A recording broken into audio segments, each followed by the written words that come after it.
kerana meyakini itu adalah daripada Allah. Jadi insya-Allah saya hari ini bincang dengan Ustaz Anas untuk saya untuk baca balik kitab Lataifut Ta'yid, iaitu nama syarah itu Lataifut Ta'yid fi tarjamati wa ta'liqi ala risalati tauhid, iaitu yang dikarang oleh Al-Syekh Al-Imam Arislan ataupun Arsalan Ad-Dimashqi rahimahullah. Jadi kalau siapa yang ada kitab ni, kita boleh buka kitab ni di halaman 17 dan juga nanti kita akan sambung insya-Allah sampai ke halaman 18. Jadi insya-Allah tuan-tuan, sebelum kita mulakan pengajian kita ini, sama-sama kita mulakan pengajian kita ini dengan umul kitab Al-Fatihah. A'udzubillahi minasyaitonirrajim. Bismillahirrahmanirrahim. Alhamdulillahirrahmanirrahim. Iyyaka na'budu wa iyyaka nasta'in. Ihdinas siratal mustaqim, siratal ladzina an'amta 'alaihim ghairil maghdubi 'alaihim waladdallin. Bismillahirrahmanirrahim. Qala Syekhul Musannif rahimahullah wa nafa'na bihi wa ulumihi fid darain amin amin ya rabbal alamin. Qala al-wali Syekh Imam Arsalan Ad-Dimashqi rahimahullah, kulluka syirkun khafiyun, iaitu setiap diri kamu itu merupakan syirik yang tersembunyi. Jadi sebenarnya seperti yang kita syarahkan pada bulan lepas rasanya, maksud di sini ialah kulluka syirkun khafiyun, itu bermaksud ialah kita tidak lagi membicarakan tentang akidah tauhid. Kita tidak lagi membicarakan akidah berkenaan dengan keesaan, tapi kita sekarang masuk dalam satu perbincangan, iaitu tauhid para sufi, iaitu tauhid kewujudan Allah, merasai kewujudan akan wujudnya Allah Ta'ala yang mendominasi hidup kita. Kalau dalam bab tauhid keesaan ataupun dia panggil tauhid sifat 20, ataupun tauhid orang panggil daripada sisi ilmu kalam ataupun mutakallimin seperti Al-Asy'ariyah wal Maturidiyah, mereka hanya di peringkat itu hanya membicarakan ketuhanan supaya tidak berlaku syirik pada Allah. Namun di situ ada ketetapan akal, digandingkan juga dengan syarak, digandingkan juga dengan nas-nas daripada Al-Quran dan Hadis, dengan logik akal kita menetapkan ketuhanan dan keesaan yang ada pada Allah. Kalau kita tengok dalam sifat 20, dia perbahasan tersebut ada perkara tanzih, perkara yang tanzih maksudnya mensucikan Allah dari segala perkara yang tak layak pada zatnya dan juga sifatnya. Itu perbahasan dalam sifat 20.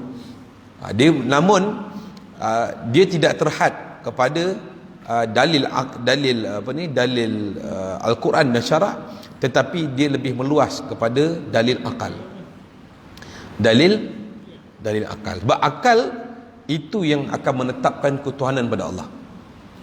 Betul tak? Kalau kita lah nak katakan keesaan pada Allah macam mana?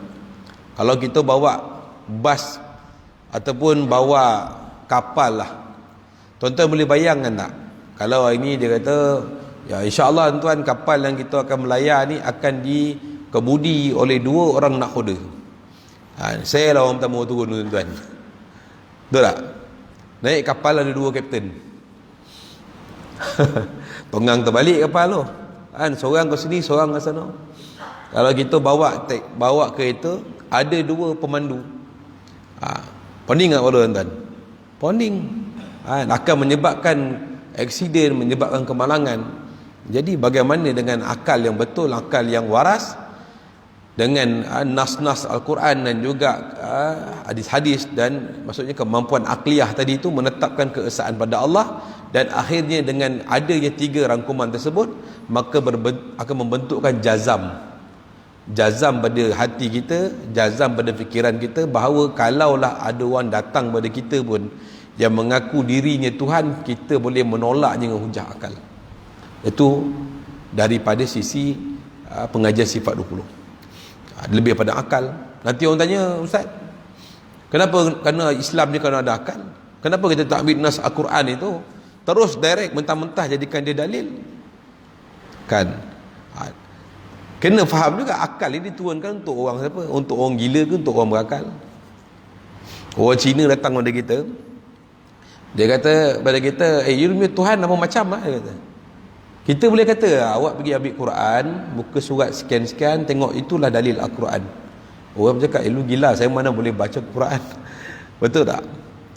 Kalau untuk orang yang ada akal, maka kita kena berdebat dengan akal. Kita kena terangkan bayan, tabayun atau apa ni, kita kena bayan dia, maksudnya menerangkan ketuhanan itu dalam bentuk yang boleh diterima akal. Tak boleh kata, you baca Quran lah, baca hadis lah, Bukhari baca Muslim. Orang pun Cina tu pun tak tahu apa tu Bukhari tu. Haji Bukhari bikin terus canai punya orang lah. Dia pun tak tahu. Jadi untuk perkara akidah ini, maka akal memain peranan penting dalam menetapkan keesaan pada Allah. Jadi bila orang yang ada akal tadi, maksudnya orang yang beriman pada Allah, yang meyakini keesaan dan ketuhanan pada Allah, maka Al-Quran, hadis Nabi itu menjadi pedoman dan juga panutan dalam hidup dia. Dan dia sentiasa menzahirkan tanzih, iaitu akan menjalani hidup ini dengan untuk menyucikan Allah daripada segala perkara yang boleh mendatangkan dirinya syirik. Jadi dalam akidah ini juga, waktu kullu syirkun khafiyun ini tidak membicarakan tentang akidah yang melanggari akidah yang sebenar, seperti menyembah berhala, seperti mengiktikadkan ada kuasa selain daripada Allah. Sudah habis itu, orang sufi dah habis bicara dah. Mana satu orang yang masuk ke dalam suatu jalan salik ataupun panggil jalan orang-orang sufi, maka perbahasan fiqh dan perbahasan akidahnya dah selesai. Dah tak bicara lagi dah. Dia hanya bicara bagaimana hubungan hatinya pula dengan Allah. Iaitu kalau kita tengok dari segi fiqh, ibadahnya lebih bentuk jawahir, bentuk dalam jawarih, dalam amal-amal arkan. Kalau kita tengok dalam bidang akidah pula, dia berbentuk dalam akal. Satu bagi mutakallimin, orang-orang yang ahlul akal, yang menggunakan akal dengan dalil-dalil yang qat'i lagi subut dalam menetapkan ketuhanan. Namun dalam perkara tasawuf ataupun zauqi ini, maka memerlukan hati. Orang yang tidak mahu beriktikad ataupun orang yang tidak mahu beriman pada Allah ini, dia bukan masalah hati dia, bukan masalah pada diri dia, tapi masalah pada akal dia. Kerana akal dia tak mampu. Kadang-kadang kita tanya pada orang bukan Islam, kenapa tak nak peluk Islam? Dia kata, saya punya agama betul juga. Saya punya mak sudah ajar ini macam sekian. Takkan mak saya mau tipu? Dia kata, memang mak kita tak tipu, tapi mungkin dia salah. Mungkin dia salah faham tentang ketuhanan. Akhirnya dia dia tidak mahu menggunakan akal dia untuk datang pada akidah yang betul. Pasal tu dalam masalah akidah yang besar ialah taklid. Terima je apa, terima je lah.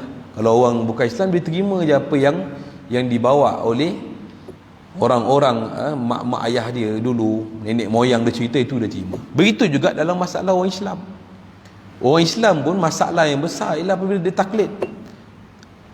Taklid ni pun setengah ulama mengatakan masih selamat tapi berdosa. Tapi untuk jatuh ke jurang kesyirikan lebih besar. Pasal tu orang yang bertaklid ni dia mendapat dosa kerana dia tidak menggunakan akal dan menetapkan Tuhan dan mencari dalil ketuhanan tadi. Akhirnya dia jatuh pada lembah kesyirikan. Kita ni tuan kono kojo juga tu. Kalau tidak macam mana nak makan ni, mati kalau tak kojo ni, tu syirik lah. Kalau dia yakin dengan etikad dia bahawa Allah pun kuasa dan kerja pun boleh bagi rezeki, kedua-duanya ada kemampuan, maka itu syirik. Nampak tuan? Tapi orang yang betul-betul jazam, yang betul dengan datangan dalil sebagainya, mereka bekerja juga, mereka buka kedai, mereka tanam pokok, mereka pergi tanam sawah, pergi belajar dan sebagainya. Namun segala natijah daripada usaha mereka itu serahkan pada Allah.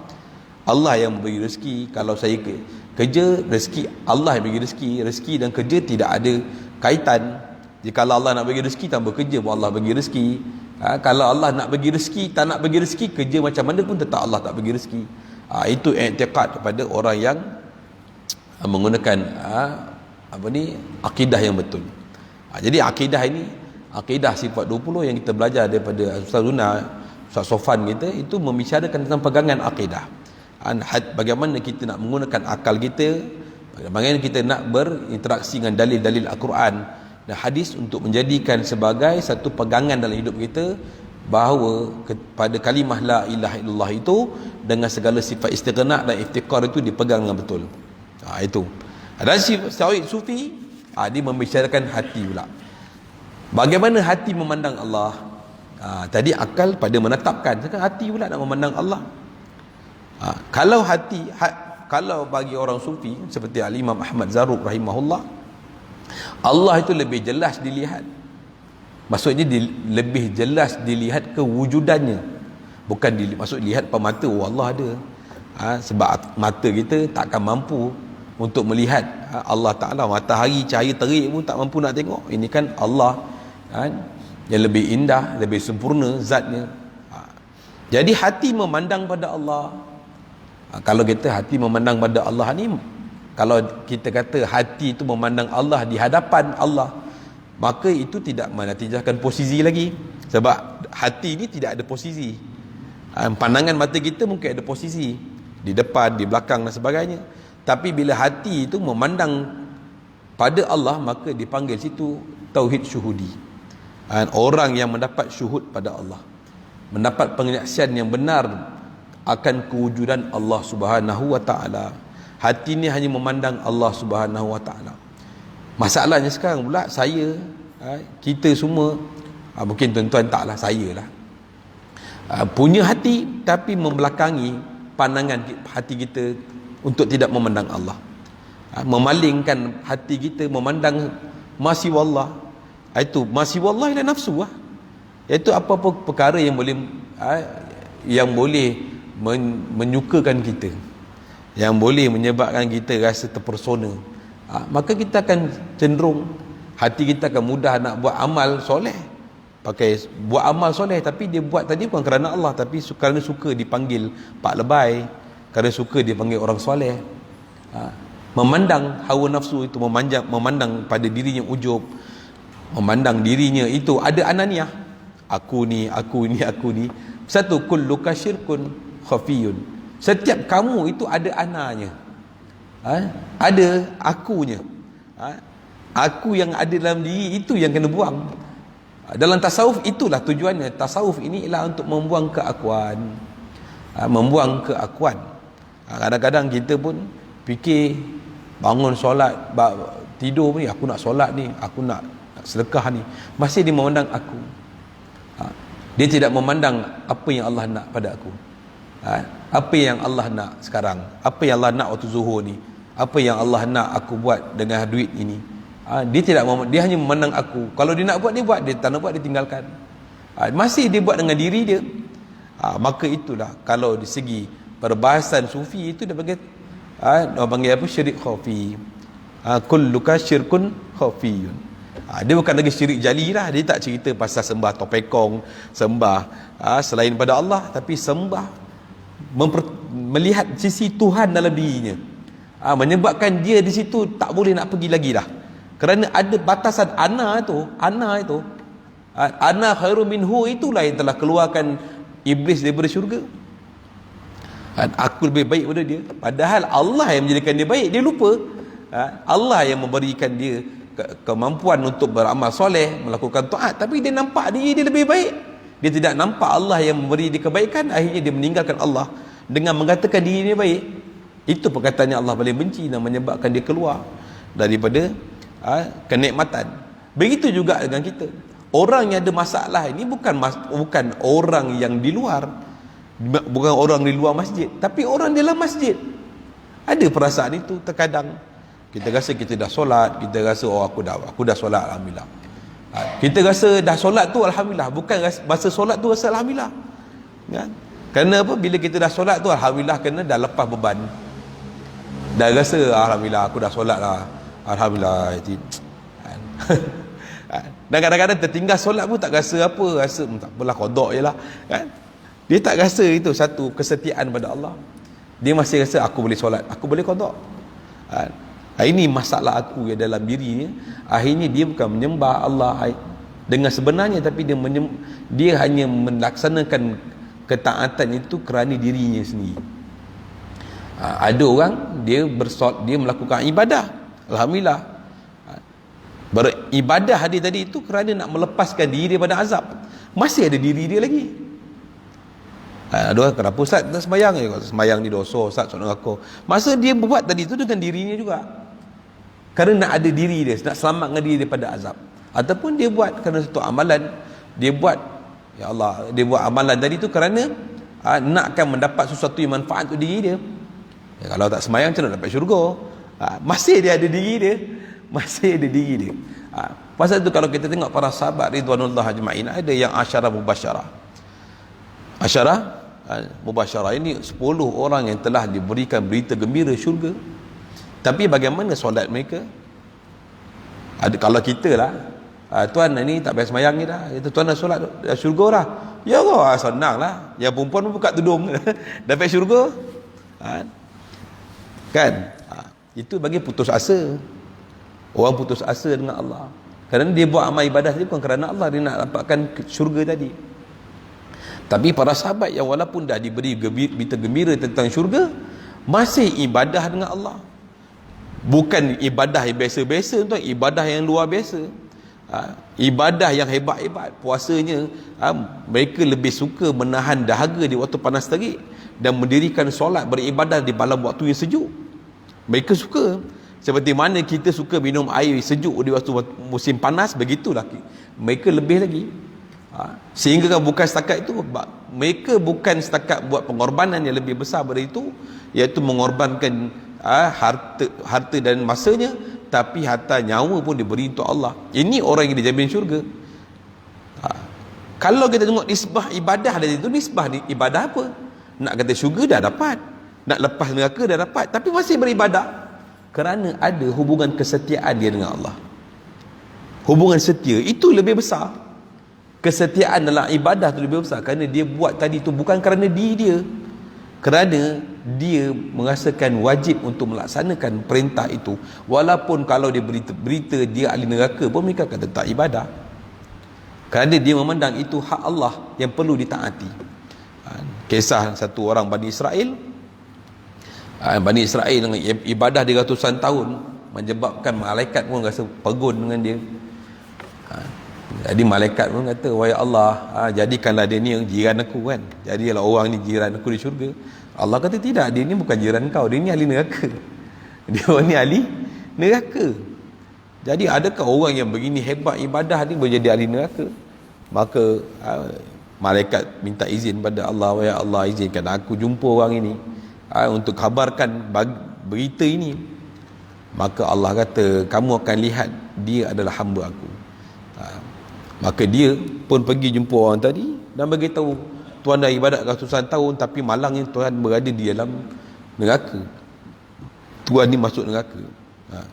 Orang tu tadi pun, Bani Israel tadi pun dengar, dia pun sengih pun, dia semayang juga.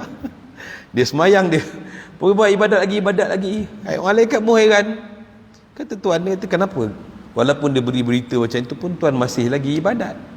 Dia kata, ini syurga dan neraka ni milik Allah, bukan milik aku. Kalau Allah nak bagi syurga, neraka terpulang pada dia, tapi aku ni hamba, kena taat. Syariat itu daripada Allah. Kadang-kadang ada orang belajar ilmu hakikat, tapi dia lupa syariat itu dari Allah. Kadang-kadang ada orang dia kata, oh saya ni dah tak perlu solat dah, saya dah dapat hakikat. Saya dah kenal diri dah. Kau tak kenal diri, kau nak solat, dia kata. Dia kata dia dah tak perlu solat. Tapi dia kata dia sufi. Ini yang masalah dalam orang-orang yang salah faham dengan tasawuf. Salah faham dengan tasawuf. Sehingga kan bila muncul orang begini, ada satu golongan pula yang mana nak menghapuskan tasawuf. Nak menghapuskan tasawuf kerana alasan orang itu orang menyimpang. Begitu kalau kita tengok orang ni sama juga dengan orang yang mana kata dalam Islam ni ada juga orang Islam yang penganas. Adakah kita nak tinggalkan Islam? Adakah kita nak musuh Islam? Oh, tak betul, Islam ni ada penganas, aku keluar Islam. Maka dia yang salah faham. Salah faham pada Islam itu. Orang yang betul sebenarnya yang baik ialah dia baiki diri dia melalui Islam, dan yang tidak baik maka dia tolak. Dia akan betulkan salah faham tadi. Ini kerana salah faham pada tasawuf, dia tidak faham tasawuf, dan ada beberapa orang yang salah faham tasawuf itu dengan tidak solat, tidak puasa di siang hari dan sebagainya, maka orang ini mengatakan tasawuf tak betul. Yang tak betul orang tadi, kan?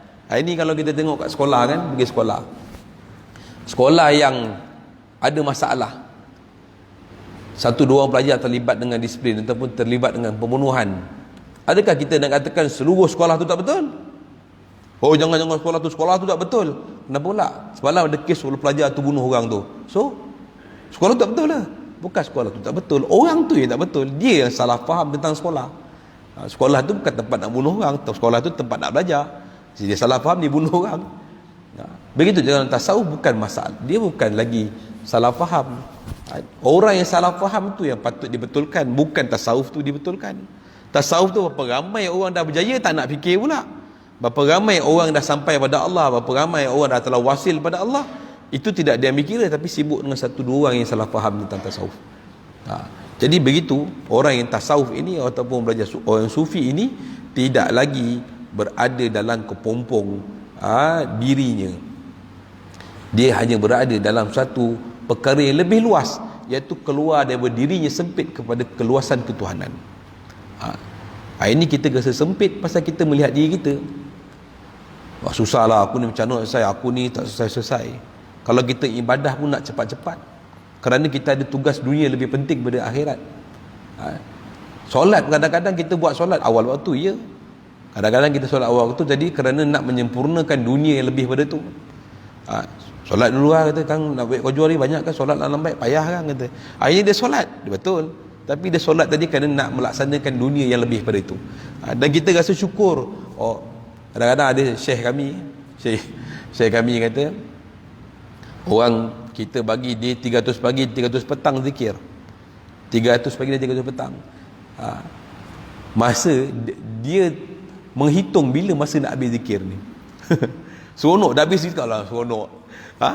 Patutnya dia kena seronok masa zikir. Orang yang berzikir patutnya dia rasa seronok dengan zikir dia. Ada orang rasa seronok lepas zikir, kan masih melihat diri dia dah terlepas daripada satu tanggungjawab, kan? Orang buat kerja, kan, buat rumah lah, buat tukang rumah.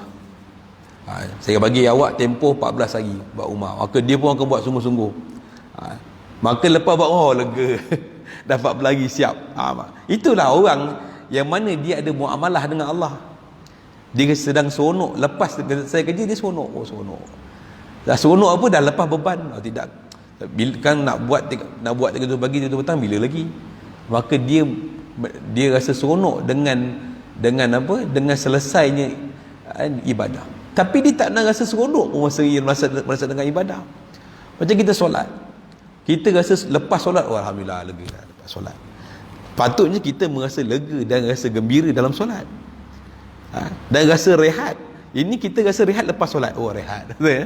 Orang yang arif billah, solat tu merehatkan dia. Dia tidak, kerana ini ada sisi keakuan lagi. Dia nak rasa diri dia terlepas daripada sesuatu yang Allah tentukan. Padahal dia takkan mungkin terlepas daripada Allah. Siapa kata yang dilepas daripada Allah? Ada tak? Saya dah terlepas daripada Allah. Ayolah, cepat-cepat telefon 911, ambil saya 9, masuk buat orang gila. Setiap orang takkan terlepas daripada Allah. Satu orang sufi, orang yang maksudnya orang yang ikhlas pada Allah ni, setengah ahlullah mengatakan as-sufiyu ibnul waqt. Sufi itu anak kepada waktu. Sufi itu anak kepada waktu, kerana mereka menjaga waktu. Waktu menjaga waktu, kerana waktu itu ada hubungan dengan Allah. Setiap waktu tu apakah perintah Allah untuk dia pada masa itu. Setiap waktu ni, sekarang waktu duha, apa yang Allah nak pada aku, maka dia akan melaksanakan apa yang Allah nak, bukan apa yang dia nak. Kalau kita nak, kita tak nak buat. Kalau waktu zuhur, apa yang Allah nak, maka dia laksanakan waktu zuhur kerana Allah. Dan masa lapang, apa dia buat? Dia berzikir, duduk, rehat, mengingati Allah. Kita memikirkan ibadah itu hanya apa yang sesuai untuk kita buat, dengan alasan janji aku buat. Masih ada lagi aku di situ. Dia tidak melihat bagaimana dia nak berinteraksi dengan Allah. Orang yang arif billah, dia melihat waktu itu, setiap waktu itu dengan amal ibadah yang dia buat tadi itu sebagai pintu masuk kehambaan dalam diri dia. Akhirnya dia tidak membuang masa. Orang yang membuang masa ni, kalau dia sufi, dia kata dia belajar sufi tapi dia masih membuang masa, dia belum sufi. Orang sufi dia takkan buang masa. Ada masa buat masa, kita akan isi. Saya dulu pernah terserempak tuan. Masa tu kalau sempat lah, dulu jabatan mufti kita ni kan dulu kan belakang library kan, tingkat atas tu Syekh Murtada, saya naik tingkat 3, dia tengah betulkan apa, dia tengah betulkan pasu bunga nak naik tu, betul kan. Kata tu siap bunga tu, tak ada baik kau ni lah, duduk dalam pun bukan buat apa pun kan. Maknanya tuan, orang ni dia walaupun kita nampak beliau sedang buat kerja, walaupun tak layak buat kerja macam tu, pada kedudukan dia tinggi sebagai mufti kerajaan dan sebagainya, tapi mereka tak nak buang masa kosong tu untuk rehat-rehat. Ini kalau kita ada masa rehat, rehat betul-betul, tinggalkan ibadat. Kita rasa ibadat tu ialah beban. Kita jarang gunakan ibadah untuk melepaskan lelah kita, bahkan kita jadikan perintah Allah tu macam beban pula, malah nak ibadat. Bukan lagi dia melaksanakan ibadah tu kerana diri dia, bukan kerana seronok-seronok diri dia. Ini orang mudah seronok apabila amal yang dibuat dengan ramai orang. Ini dia ibadat. Ramai orang buat sebagai sunat kan. Kalau orang tak ada, dia pun malas nak solat. Kalau dia balik rumah lagi tak solat. Kerana dia melaksanakan solat tadi, walaupun dia bukan kerana orang, tapi dia melaksanakan solat tadi kerana semangat yang ada dalam diri dia. Semangat. Ada orang buat dengan semangat buat, tapi bila sakit dia tak dapat buat dah. Bila dia tak dapat nak buat kerana dia melaksanakan ibadah dengan semangat. Sepatutnya kita ni berusaha untuk melahirkan atau menzahirkan ibadah kita itu dengan pertolongan Allah, dengan mendambakan pertolongan. Ya Allah, bantu ku solat. Satu antara doa yang Nabi SAW ajar kepada Sayyidina Muaz radhiyallahu ta'ala anhu ialah Allahumma a'inni ala zikrika wa syukrika wa husni ibadatik. Wahai Allah, bantulah aku. Bantu, minta Allah bantu. Kita pun kerana bila orang yang bantu itu sebenarnya dia telah keluar, minta bantuan telah keluar daripada kemampuan diri dia. Orang yang minta bantuan selalunya orang yang merasa dirinya lemah, orang yang merasa diri tidak ada apa-apa, akhirnya dia minta bantuan. Satu, apabila kita tengok dalam surah Al-Fatihah, bahkan Ibn Qayyim pun pernah, Ibn Qayyim anak murid Ibn Taymiyah kan, kita tengok pun dia pernah syarahkan iyyaka na'budu wa iyyaka nasta'in. Iyyaka na'budu iaitu dengan kita menyembah pada Allah, dan kepadamu ialah aku minta tolong. Ya Allah, kepadamu kami menyembah dan kepadamu kami minta tolong. Kerana apa? Orang yang nak menyembah Allah dengan tidak rasa ditolong oleh Allah, itu ibadahnya kosong. Dia hanya melaksanakan ibadah tu dengan rasa dirinya boleh mampu buat, kerana dia tidak keluar daripada kepompong dirinya. Tapi apabila dia keluar daripada dirinya dan melihat dirinya lemah, maka dia datang, ya Allah bantulah aku untuk ibadah. Ini masalah utama dalam kita ialah kita masih dalam kepompong hidup kita. Kita masih dalam rasa kemampuan, aku mampu buat ini, aku berdaya ini. Bila kita tak keluar di kepompong ini, selagi itu kita takkan merasa kehambaan, dan kita tak rasa kita berada di peringkat yang paling bawah, rendah. Rumah kita nak roboh, rumah kita sengit, ada orang datang, bang, rumah abang sengit lah. Dia pun duduk dalam rumah, tak ada, rumah aku okey ya. Memang dia takkan nampak rumah dia sengit, kerana selagi dia tak keluar daripada rumah dia, dia takkan lihat rumah dia sengit. Kalau dia keluar daripada rumah, rumah aku sengit lah. Jadi dia nak tengok hubungan dia dengan Allah sengit atau tidak, dia kena keluar dalam diri dia. Tengok, ya Allah, rupanya banyak lagi perintah kau yang aku tak taat, ya Allah.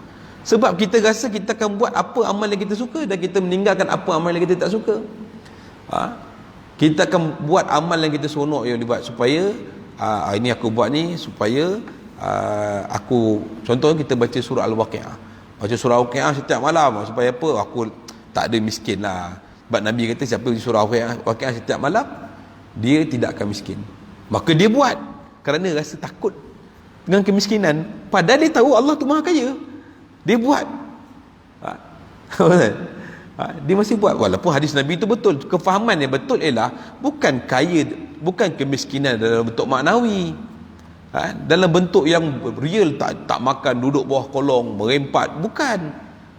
Kemiskinan ialah bukan kemiskinan daripada luaran, kemiskinan daripada dalaman. Apakah maksud kemiskinan dalaman? Ialah dia merasa tak cukup, itu miskin. Jadi dia melaksanakan baca Al-Waqi'ah tadi kerana takut miskin. Dia takut miskin, berbanding dengan orang yang baca Quran dengan rasa dia cinta pada Allah.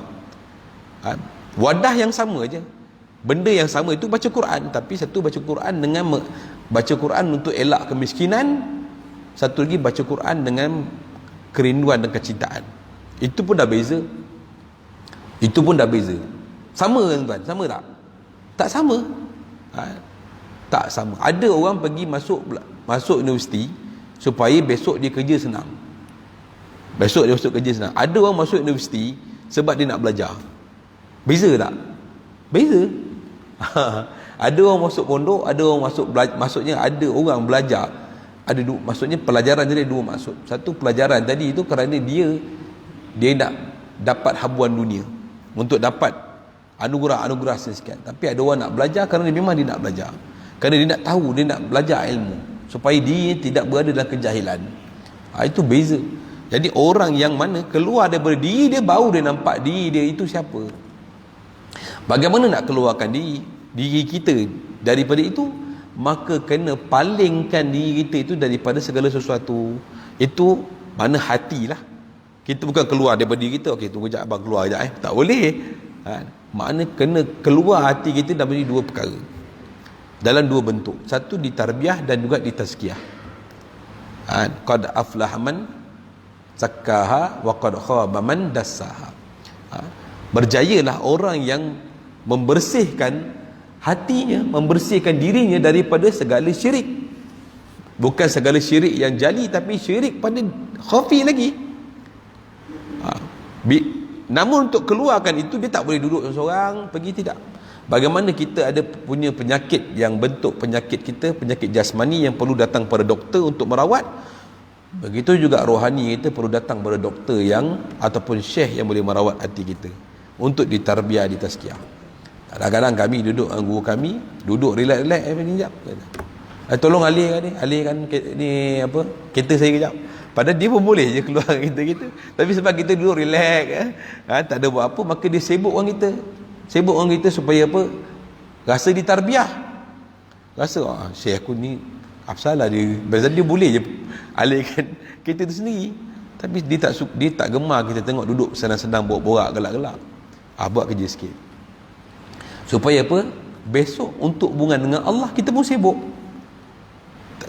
Untuk kita datang pada sibuk pada Allah, sibuklah pada peringkat bawah tu. Jangan sibuk pada peringkat atas. Sibuk di tarbiyah, sibuk di tazkiyah, sibuk dididik oleh guru.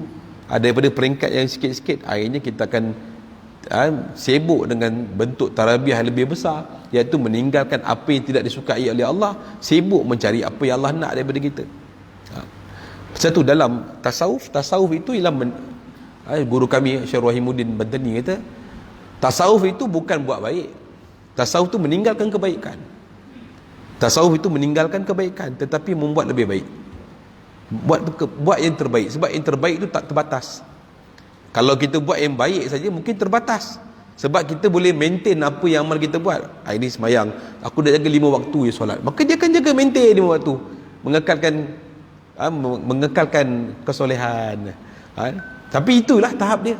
Tapi orang yang berjalan menuju pada Allah, iaitu untuk membaiki diri dia, hubungan dia dengan Allah, maka dia akan buat hari ini terbaik, besok lagi terbaik, besok lagi terbaik, besok lagi terbaik, sentiasa terbaik. Sebab terbaik itu tidak ada had, kan?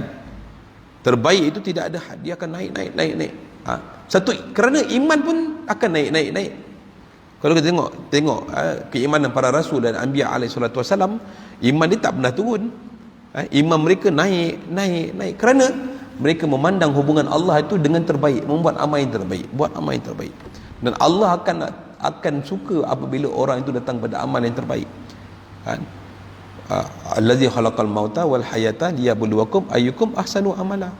Amalan yang terbaik bukan di tahap stagnan saja. Orang yang stagnan ni orang panggil play safe.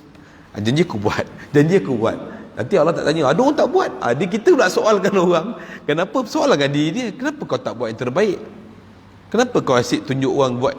Kenapa kau pun tak suka orang buat benda sambil lewa? Abang buat kerja apa projek bang? Projek ni dalam 8,000 lah. Ini buat elok-elok bang. Kita kan bagi tu dia buat elok-elok. Buat yang terbaik bang. Tapi kita bagi 8,000, kerja 4,000 punya. Kita pun marah. Apa kau buat kerja? Play safe. Janji buat dia. Tapi cuba kita bagi bajet 8,000, dia buat 15,000 punya kerja. Kita pun okey bagus ni. Rasa bagus lah.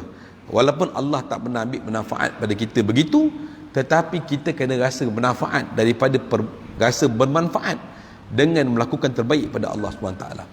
Rasa amal kita itu, mudah-mudahan amal kita yang ini memanfaatkan hubungan kesetiaan kita pada Allah SWT.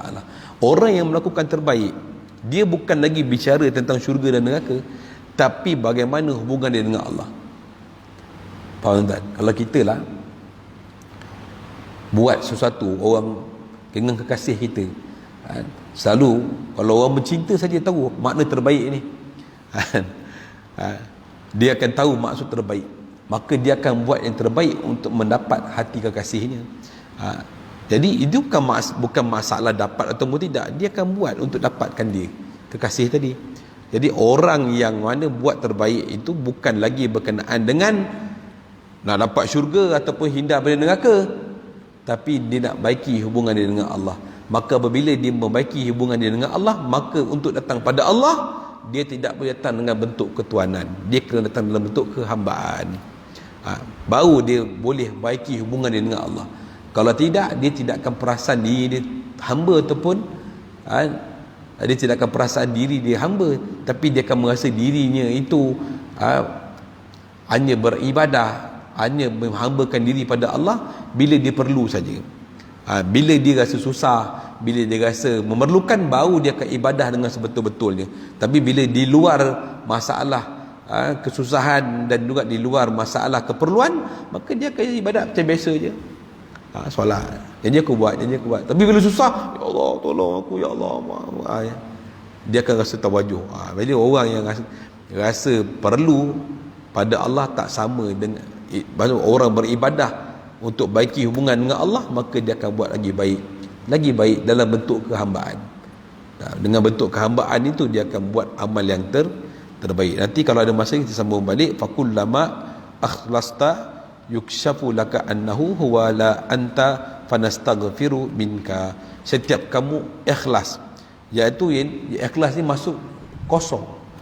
Ikhlas itu kosong. Selesaikan dirimu, maka akan disingkapkan untukmu bahawasanya yang wujud hakiki hanyalah dia, iaitu Allah, bukan kamu sebagai sekutunya.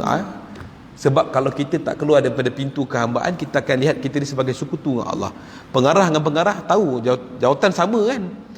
Imam dengan imam tahulah imam, dia pun imam, nampak sekutu je. Kalau kita rasa kita mampu dan Allah mampu, walaupun kita beribadah tadi itu dengan rasa kemampuan, itu mana kita rasa sekutu dengan Allah. Jadi nanti kita akan masuk, insya-Allah akan datang seterusnya, dan seterusnya kamu akan meminta ampun kepadanya kerana malu pada Allah bahawa diri kita sangat lemah dan yang wujud hanyalah Allah. Wallahu ta'ala alam. Ini perbahasan ni macam dalam sikit lah, tapi insya-Allah lah. Saya pun tak adalah mahir sangat, lebih pada perkongsian, supaya kita dapat kongsi, dapat amal, dan juga dapat baiki tazkiyah diri kita. Wallahu ta'ala alam. Boleh buka soalan? Ada soalan ni?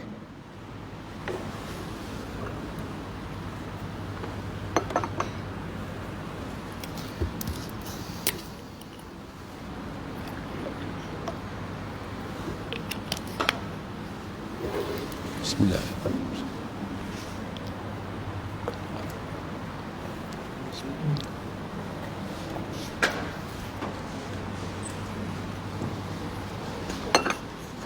Tak ada soalan mana semua faham lah. Yang tak faham je soalan kan. InsyaAllah tuan-tuan, saya nak buka peluang kat tuan-tuan. InsyaAllah saya sedang usahakan untuk dapatkan tanah untuk madrasah di kawasan Seremban ni lah. Biar ada kawasan di kawasan pantai tu. Cuma tak tahu orang tu jadi jual ataupun tidak. Cuma sekarang rate tanah tu kawasannya 100,000 lebih. Kalau sahabat saya ni jadi wakaf, maka kita sedang, maksudnya duit tu akan digunakan pembangunan. Maksudnya kalau jual, maka duit tadi tu akan digunakan untuk pembelian tanah untuk wakaf. Jadi tuan-tuan, perempuan, kalau ada nak wakaf atas nama diri sendiri ke, atau juga atas nama mak ayah kita ataupun ahli keluarga kita yang telah kembali pada Allah, bolehlah buat demikian untuk berwakaf tanah tersebut. Kami tengok di kawasan pantai lah. Ya, mudah-mudahan Allah terima pengorbanan kita dan jadikan semua amalan kita ini diterima oleh Allah SWT. Jadi untuk tuan-tuan kalau nak wakaf, boleh direct dengan saya pun boleh, ataupun boleh wakilkan Ustaz boleh, insyaAllah. Wallahu ta'ala alam. Subhanallah wa bihamdihi, subhanakallahumma bihamdika, asyhadu an la ilaha illa anta, astaghfiruka wa atubu ilaik. Subhana rabbika rabbil izzati amma yasifun, wa salamun alal mursalin, walhamdulillahi rabbil alamin.